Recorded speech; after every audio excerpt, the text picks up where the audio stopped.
Hi అండి అందరికీ welcome back to Dhanitha cutie channel.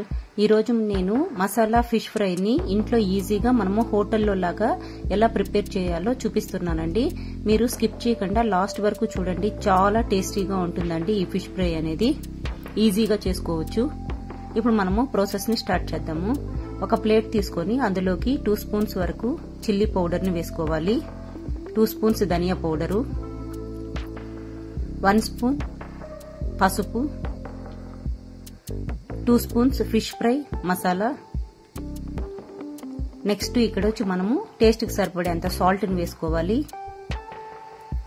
ఇప్పుడు 1 స్పూన్ వరకు మెంతి పౌడర్ ని వేసుకోవాలండి. దీంట్లో 1/2 స్పూన్ వరకు జింజర్ గార్లిక్ పేస్ట్ ని యాడ్ చేయాలి. ఇప్పుడు కొద్దిగా ఇందులోకి మనము కరివేపాకుని వేసుకోవాలి.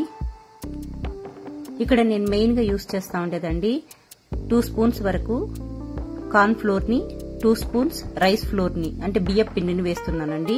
మనం ఎప్పుడైతే ఈ 2 పౌడర్స్ ని యాడ్ చేస్తామో మనం చేసేటటువంటి ఫిష్ ఫ్రై అనేది చాలా క్రిస్పీగా వస్తుందండి.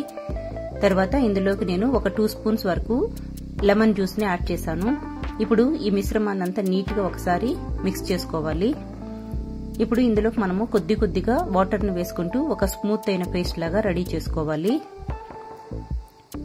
మనం ఎప్పుడైనా సరే ఇలా మసాలా ఫిష్ ఫ్రై గాని ఇంట్లో ప్రిపేర్ చేస్తే పిల్లలైతే చాలా ఇష్టంగా తింటారండి. ఇప్పుడు మనం ఇలా రెడీ అయిపోయింది కదండి. ఈ మసాలానంతా మనం సైడ్ లో పెట్టుకొని ఇప్పుడు మనము రెడీ చేసి క్లీన్ చేసుకున్నాం కదండి ఫిషెస్ అన్నిటికీ కూడా ఈ మసాలాని కంప్లీట్ గా అప్లై చేసేయాలి.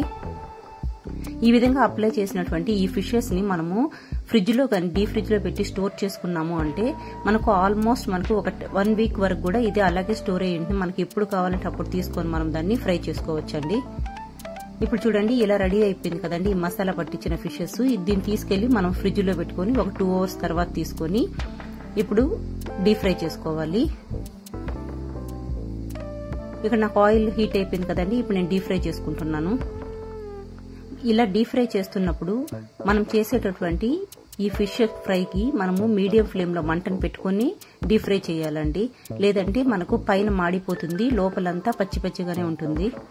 మనము ఇలా మీడియం ఫ్లేమ్ లో లో ఫ్లేమ్ లో పెట్టుకుని ఫ్రై చేసుకున్నట్లయితే మనకు లోపలంతా కూడా చాలా క్రిస్పీగా ఫిష్ అనేది చాలా బాగా కుక్ అవుతుంది. ఈ ప్రాసెస్ లో ఫిష్ ని ఎప్పుడు రెడీ చేసినా కానీ మనకు చాలా టేస్టీగా ఉంటుందండి. మీరు ఇక్కడ ఈ విధంగా ఫ్రై చేస్తున్నప్పుడు ఆయిల్ ని చూసుకొని కొద్దిగానే యూజ్ చేయండి. ఎందుకంటే మనము ఈ ఆయిల్ అనేది నెక్స్ట్ ఏ వెజిటబుల్ ఇవే కూరలకి మనము దీన్ని యూజ్ చేయం కాబట్టి. ఇప్పుడు అంతా ఫ్రై అయిపోయింది కదండి. దీన్ని తీసుకొని మనము వేరే ప్లేట్ లో పెట్టుకుని సర్వ్ చేసుకుందాము. చూడండి ఎంత కలర్ఫుల్ గా ఉందో కదండి ఫిష్ ఫ్రై అనేది. టేస్ట్ కూడా అంతే బాగుంటుంది. మీరు కూడా ట్రై చేయండి. మీకు గానీ ఈ రెసిపీ నచ్చినట్లయితే, మీరు ఫస్ట్ టైం నా ఛానల్ చూస్తున్నట్లయితే నా ఛానల్ కి లైక్ కొట్టి సబ్స్క్రైబ్ చేసుకోండి. నా ఛానల్లో చాలా రకాలైనటువంటి వెరైటీస్ ఉన్నాయండి. ఎవరికైనా కావాలి అంటే ధనిత క్యూటీ ఛానల్ ని విజిట్ చేయండి. Thank you for watching.